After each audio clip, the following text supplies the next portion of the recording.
2014 Buick Encore with a 1.8. I'm going to do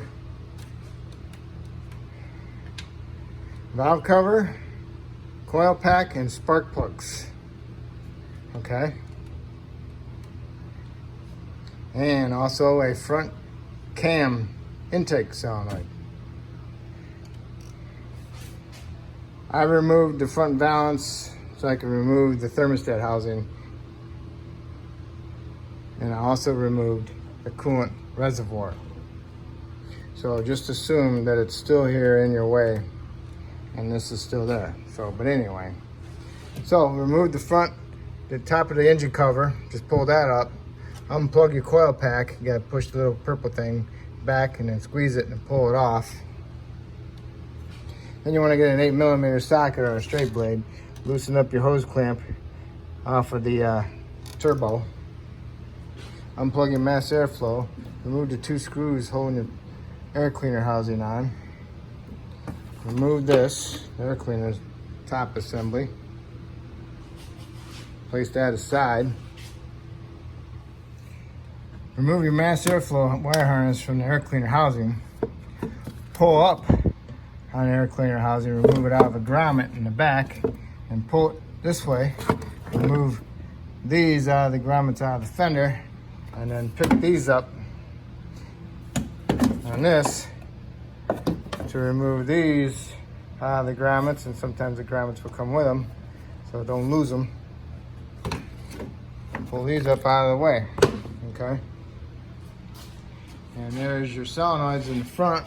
I'm going to replace this one. It's the intake one. That one's the exhaust. If you're going to do a belt, then you'll need to support the engine underneath and you need to remove your engine mount.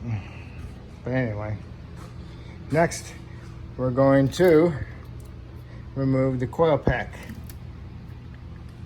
Get yourself a 30mm Torx. Loosen the 2 bolts up. Pull the whole coil pack housing up. And if you see the spark plug tubes are just totally saturated with oil. So now I think would be a good time to clean out the tubes just a little bit. So when we have the valve cover off and we try to clean them, we won't get too much debris in there. So I'm gonna spray them with some brake clean, get a rag and blow them out just a little bit. Okay, get yourself a rag, shove it down inside the turbo so nothing falls down inside there.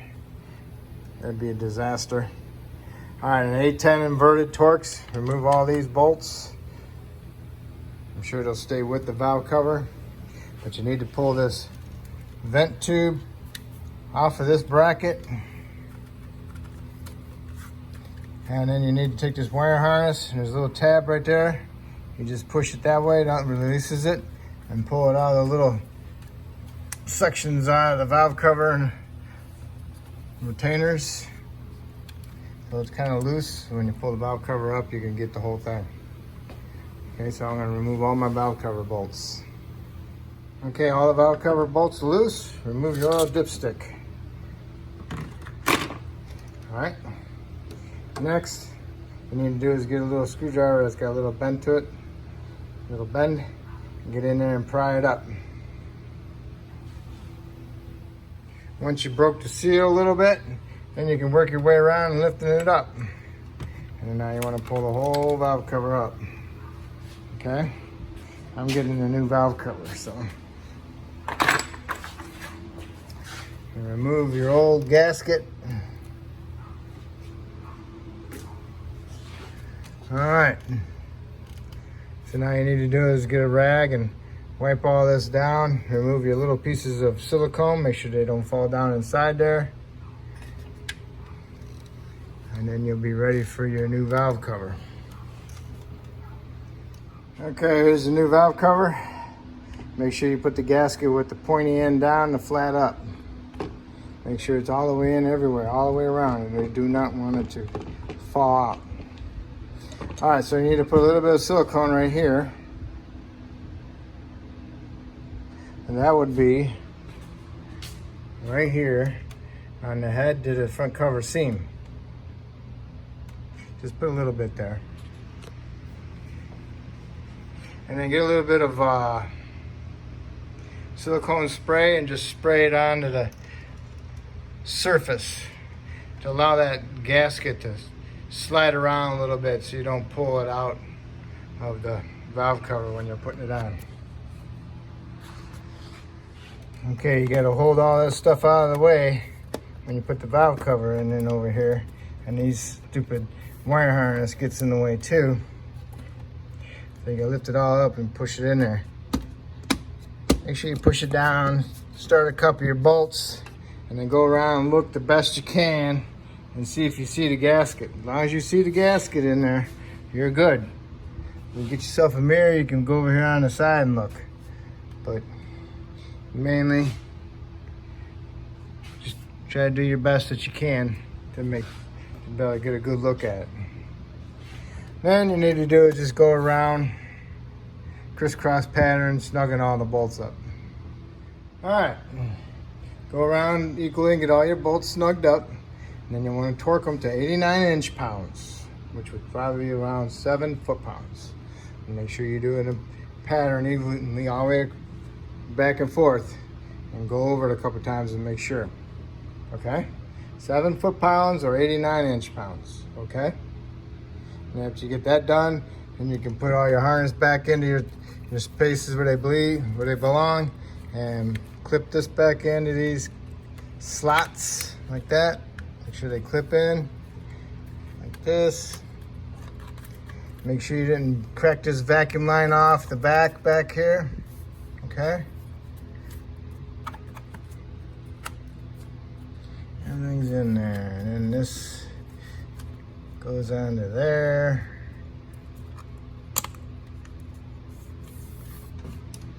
All right. So after you get that done, then you can remove your spark plugs. But make sure the holes are pretty decently cleaned off inside there, and just re-blow them out again. Okay. You want to double check your spark plugs. Make sure you look at the porcelains on them. Make sure they're not cracked. Make sure you double check the gap on them. They're pre-gapped from the factory. They're like 27 thousandths. Also, when you get them in there, snug them up, and you want to torque them to 18 foot-pounds. Okay? And next we got to do is our coil pack. Okay, time for your coil pack. There's a new coil pack, and it's already got dialectic grease inside the tubes. I put some on the outside, on the boots, to keep the debris out. So what you need to do is just put this on there and push it down, and then you put your bolts in from your other coil pack, and they're saying 89 inch-pounds torque. Now you could probably go a little bit less than that. So I go 5 pounds foot-pounds. They're saying 89 inch-pounds, so whatever. But anyway, torque it down, and then you can plug it in with your connector and make sure it clips in. Intake cam solenoid. You need to unplug it. You need to push the little white connector lock off, and then you gotta push in on that little clip. I do is I go inside here with a little screwdriver, flat blade, and I lift this piece up right off of that clip, and I'll pull it off. What you want to do is you want to spray it down with some brake clean and clean it off a little bit before you remove your bolts. And those bolts look like they're T30s also. No, T10, that's right, T10. Inverted Torx is 2 of them. One here and one there. Okay, you just stuck into the front cover pretty good. Just get something like this to get behind it and pry it out, and just pry it out and get it all the way off, and that's what it looks like. And then get your new one and put some Seal Glide on the new seal, and then line it up and push it in there and get your bolts started and run them in and snug them up.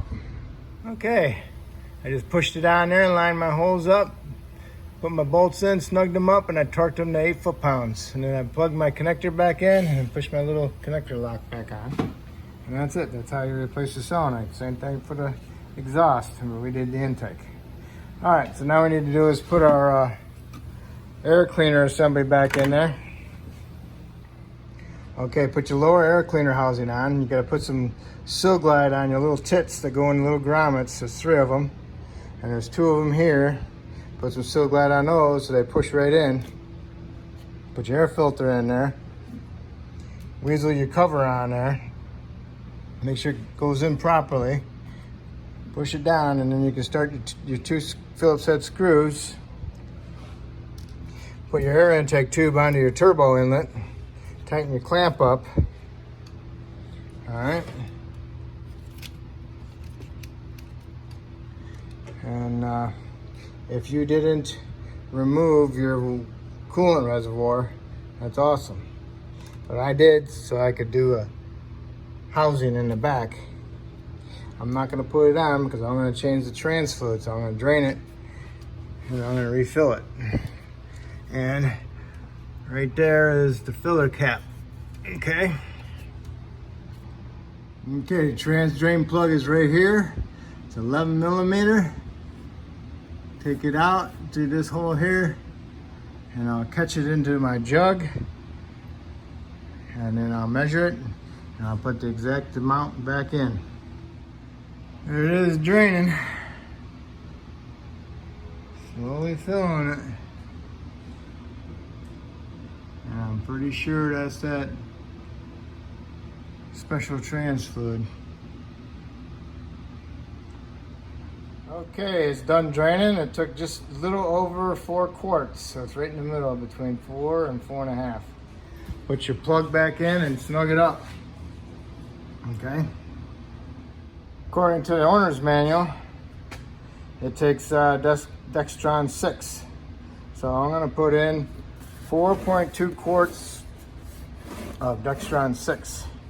And then we'll start it up. And then we'll let it run and get operating temperature. And then we'll pull the plug on the side of the trans. Right next to the left side drive axle, there's a plug. You pull that out and it should just be dripping out of it a little bit. And then that's the right level. So we're gonna get 4.2 quarts in there and go from there. I might add like 4.3, just a little bit, to allow that to drain out. All right, I put 4.3 quarts into the trans. Now I'm gonna start it up and let it run and get warmed up. Also, you might want to stick your dipstick back inside the dipstick hole so you don't lose it. All right. Okay, how to check trans fluid? There's that plug right there. And a nice and blurry one. You do 11 millimeter, you need to take that plug out. And when the engine is at operating temperature, 180 to 190, it should be just dripping out. If it pours out, if you let it pour, it starts to drip. Well, I guess it's got too much in it.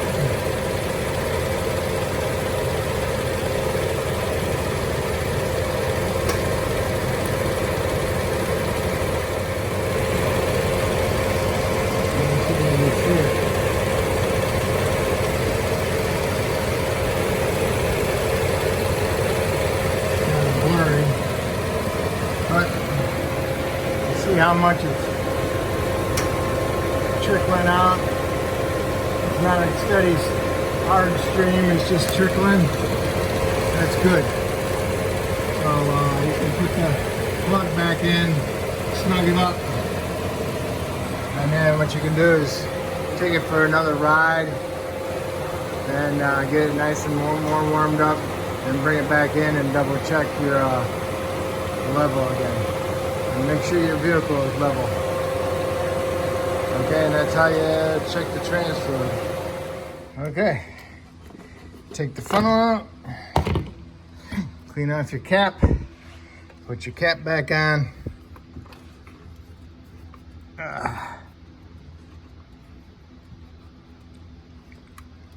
right, there it is, I found it. Put it on. snug it up.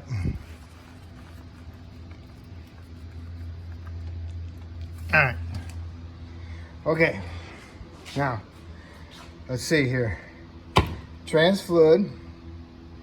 I did coolant housing, spark plugs, valve cover, and an intake solenoid, and a coil pack. And we topped off our coolant, got that up there, and we'll let it sit and cool off, and we'll double check our coolant again. But what I want to do is get it all done and finalized, and I want to take it for a ride, and I'm going to raise it back up and leave it running, and I'll pull that plug out to see if it's trickling out like the way I left it when I put the plug back in. And if it does that, it's perfect. If there's nothing coming out, I'll have to put my funnel in it, and I have to add a little bit more trans fluid. Okay, but it has to be operating temperature. The trans temp is gonna be like 180. So other than that, if I helped you do all these things, that's awesome. Hopefully you can help me out by subscribing, and I appreciate it. Thank you.